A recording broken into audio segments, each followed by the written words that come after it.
Hi Extended Day, it's Miss Sarah. And because we're celebrating Earth Day this month, I thought I would read one of my favorite Dr. Seuss books, and one that I like to read to my first grade friends every Earth Day, The Lorax.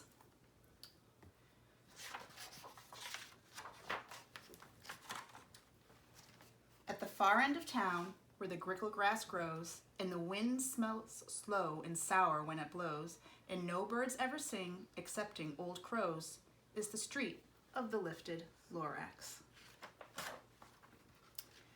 And deep in the grickle grass, some people say, if you look deep enough, you can still see today where the Lorax once stood, just as long as it could before somebody lifted the Lorax away. What was the Lorax? And why was it there? And why was it lifted and taken somewhere? From the far end of town where the grickle grass grows, the old Onceler still lives here. Ask him, he knows. You don't see the Onceler. Don't knock at his door. He stays in his lurkum on top of his store. He lurks in his lurkum, cold under the roof, where he makes his own clothes out of mufford moof. And on special dank midnights in August he peeks out of the shutters, and sometimes he speaks and tells how the Lorax was lifted away. He'll tell you perhaps, if you're willing to pay. On the end of a rope, he lets down a tin pail, and you have to toss in 15 cents and a nail, and the shell of a great-great-great-grandfather snail. Then he pulls up the pail, makes a most careful count to see if you've paid him the proper amount. Then he hides what you've paid him away in his snub, his secret strange hole in his grovelous glove. Then he grunts, I will call you on my whisper-ma-phone, for the secrets I tell are for your ears alone. Slup! Down slups the whisper-ma-phone to your ear, and the old Onceler's whispers are not very clear, since they have to come down through a snurgly hose, and he sounds as if he had smallish bees up his nose.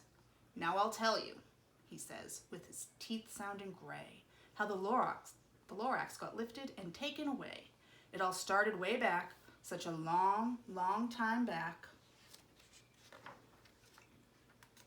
Way back in the days when the grass was still green, and the pond was still wet, and the clouds were still clean, and the song of the swami swans rang out in space. One morning I came to this glorious place, and I first saw the trees, the truffula trees, the bright colored tufts of the truffula trees, mile after mile in the fresh morning breeze. And under the trees I saw brown barbaloots frisking about in their barbaloot suits as they played in the shade and ate truffula fruits. From the rippleless pond came the comfortable sound of the humming fish humming while splashing around. But those trees, those truffula trees, all my life I'd been searching for trees such as these. The touch of their tufts was much softer than silk, and they had the sweet smell of fresh butterfly milk. I felt a great leaping of joy in my heart. I knew just what I'd do. I unloaded my cart. In no time at all, I had built a small shop. Then I chopped down a truffula tree with one chop, and with great skillful skill, and with great speedy speed, I took the soft tuft and I knitted a thneed. The instant I'd finished, I heard a gazump. I looked. I saw something pop out of a stump of the tree I chopped down. It was sort of a man. Describe him, that's hard. I don't know if I can. He was shortish and oldish and brownish and mossy, and he spoke with a voice that was sharpish and bossy. Mister, he said with a sawdusty sneeze, I am the Lorax. I speak for the trees. I speak for the trees have no tongues, and I am asking you, sir, at the top of my lungs. He was very upset as he shouted and puffed. What's that thing you've made out of my truffula tuft? Look, Lorax, I said, there's no cause for alarm. I chopped just one tree. I am doing no harm. I am being quite useful. This thing is a thneed. A thneed's a fine something that all people need. It's a shirt, it's a sock, it's a glove, it's a hat. But it has other uses, yes, far beyond that. You can use it for carpets, for pillows, for sheets, or curtains, or covers for bicycle seats. The Lorax said, "Sir, you are crazy with greed. There is no one on earth who would buy that fool Thneed." But the very next minute, it proved he was wrong. For just at that minute, a chap came along, and he thought that the Thneed I had knitted was great. He happily bought it for $3.98. I laughed at the Lorax. "You poor stupid guy. You never can tell what some people will buy." "I repeat," cried the Lorax, "I speak for the trees." "I'm busy," I told him. "Shut up if you please." I rushed across the room and in no time at all built a radio phone. I put in a quick call. I called all my brothers and uncles and aunts, and I said, "Listen here. Here's a wonderful chance for the whole Onceler family to get mighty rich. Get over here fast. Take the road to North Nitch. Turn left at Weehawken, sharp right at South Stitch." And in no time at all, in the factory I built, the whole Onceler family was working full tilt. We were all knitting Thnees, just as busy as bees, to the sound of the chopping of truffula trees. Then, oh baby, oh, how my business did grow. Now chopping one tree at a time was too slow. So I quickly invented my super axe hacker, which whacked off 4 truffula trees at one smacker. We were making Thnees 4 times as fast as before, and that Lorax, he didn't show up anymore. But in the next week, he knocked on my new office door. He snapped, "I'm the Lorax who speaks for the trees, which you seem to be chopping as fast as you please. But I'm also in charge of the brown barbaloots who play in the shade in their barbaloot suits and happily lived eating truffula fruits. Now, thanks to your hacking my trees to the ground, there's not enough truffula fruit to go round, and my poor barbaloots are all getting the crummies because they have gas and no food in their tummies. They loved living here, but I can't let them stay. They'll have to find food, and I hope that they may. Good luck, boys," he cried, and he sent them away. I, the Onceler, felt sad as I watched them all go, but business is business, and business must grow, regardless of crummies in tummies, you know. I meant no harm. I most truly did not. But I had to grow bigger, so bigger I got. I biggered my factory, I biggered my roads, I biggered my wagons, I biggered the loads of the Thneeds I shipped out. I was shipping them forth to the south, to the east, to the west, to the north. I went right on biggering, selling more Thneeds, and I biggered my money, which everyone needs. Then again he came back. I was fixing some pipes when that old nuisance Lorax came back with more gripes. "I am the Lorax," he coughed and he whiffed. He sneezed and he snuffled, he snargled, he sniffed. "Onceler," he cried with a cruffulous croak, "Onceler, you're making such smogulous smoke. My poor swami swans, why they can't sing a note. No one can sing who has smog in his throat." "And so," said the Lorax, "please pardon my cough. They cannot live here, so I'm sending them off." "Where will they go? I don't hopefully know. They may have to fly for a month or a year to escape from the smog you've smogged up around here."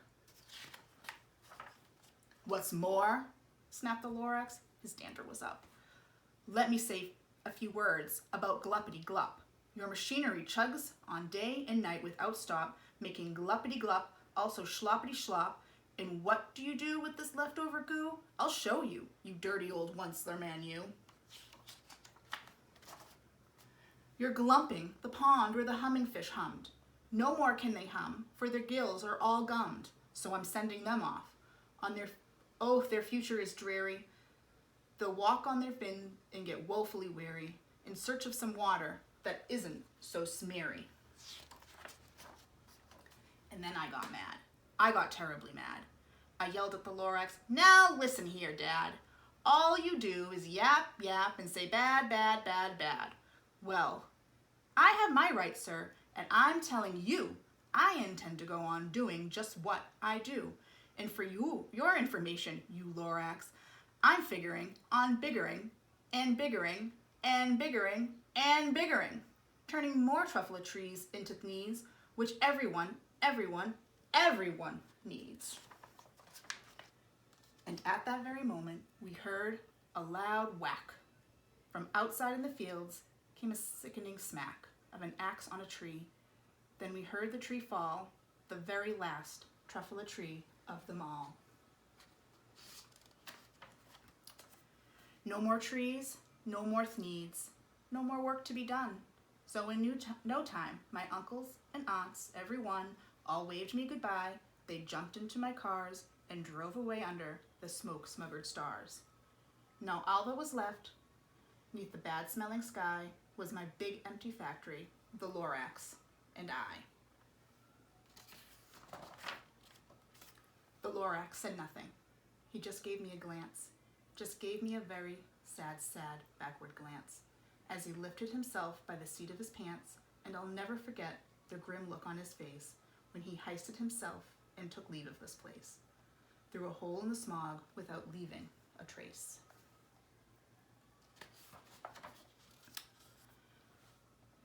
And all that the Lorax left here in this mess was a small pile of rocks with the one word, unless. Whatever that meant, well, I just couldn't guess. That was long, long ago, but each day since then, I've sat here and worried away. Through the years while my buildings have fallen apart, I've worried about it with all of my heart. But now, says the Onceler, now that you're here, the word of the Lorax seems perfectly clear. Unless someone like you cares a whole awful lot, nothing is going to get better. It's not. So, catch, calls the Onceler. He lets something fall. It's a truffula seed. It's the last one of all. You're in charge of the last of the truffula seeds, and truffula trees are what everyone needs. Plant a new truffula, treat it with care, give it clean water, and feed it fresh air. Grow a forest, protect it from axes that hack, then the Lorax and all of his friends may come back.